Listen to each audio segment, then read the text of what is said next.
beat the outside edge comfortably. But yeah, strange appeal. I don't think the back foot's ever moved. Hopefully, we'll just get a not out on the big screen. And again, you have to remember, just the second season we've ever seen that kind of technology here in Nepal in terms of being able to have that third umpire for stumpings and run-outs and boundary checks. Good over that from Surya Tamang. End of the 7th, 25 for 3.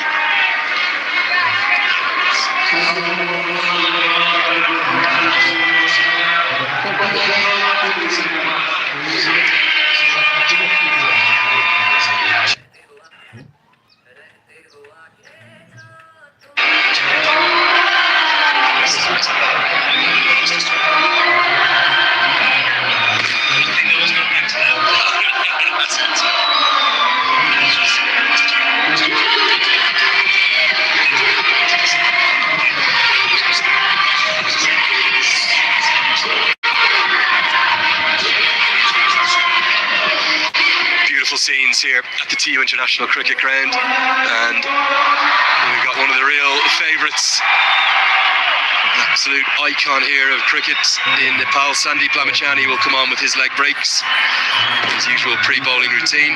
He's had a great couple of months, I have to say, with the ball. Looks like he's in complete control, even in those ODIs in the United Arab Emirates where Nepal really struggled. He was without doubt the pick of the bowlers. Struggled last season leading the Kings. Looks re-energised in season 2. Importance of wrist spin in the modern T20 game?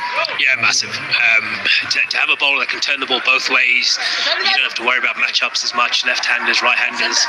They can bowl in the middle, they can attack. Some of them are very good at bowling at the death as well, especially when you get the tail if you keep taking wickets. So they're a massive asset. If you can get good leg spinners that can bat as well, the balance of your team is just so brilliant.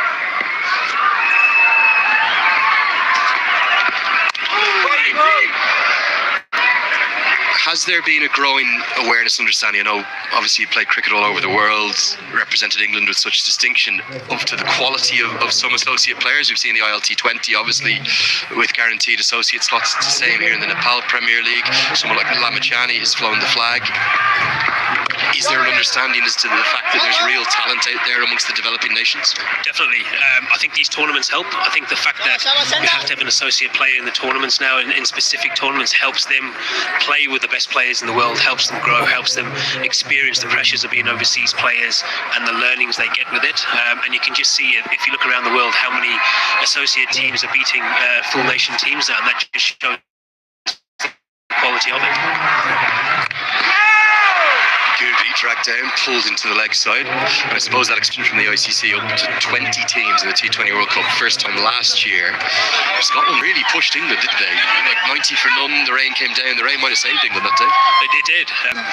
Well, same with the World Cup before, the one England won in 2022, we lost to Ireland as well. I know they're not an association, but losing to Ireland, almost derailed the England campaign. They ended up going to win it, but associates are pushing full nations really, really hard at the moment. Thank you for bringing that up. I was the one who was supposed to remind you of that, David. Good on you. Well, I think I was the one that messed it up with the bat, so I could never forget that.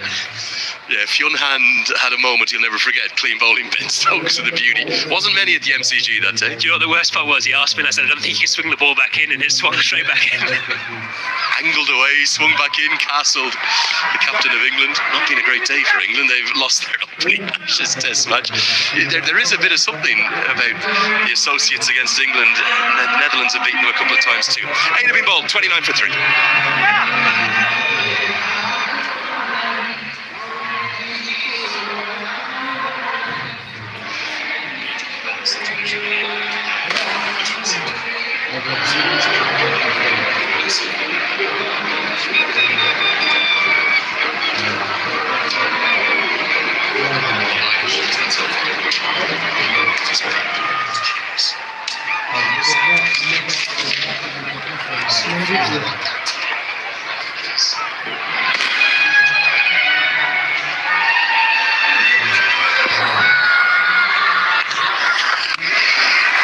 Tamang might have created an opportunity. He'll go after it himself, and he holds on. He deserves that. Bowled a brilliant first over. Dawood, you said something had to give. Machani goes big with the celebrations. Erasmus tries to go big. He's heading back to the dugout. Yeah, very well bowled. Took the pace off it straight. Made Erasmus go across the line.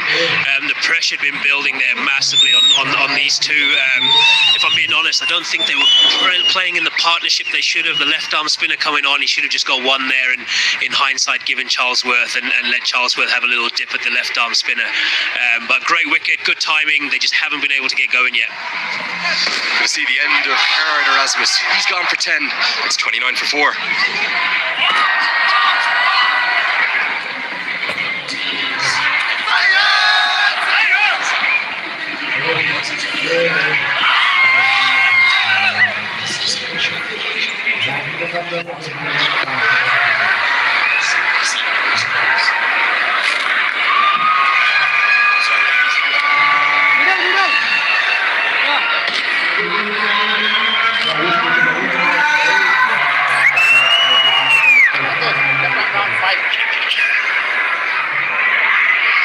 Santosh Yadav, I think a little bit of an interesting decision this one.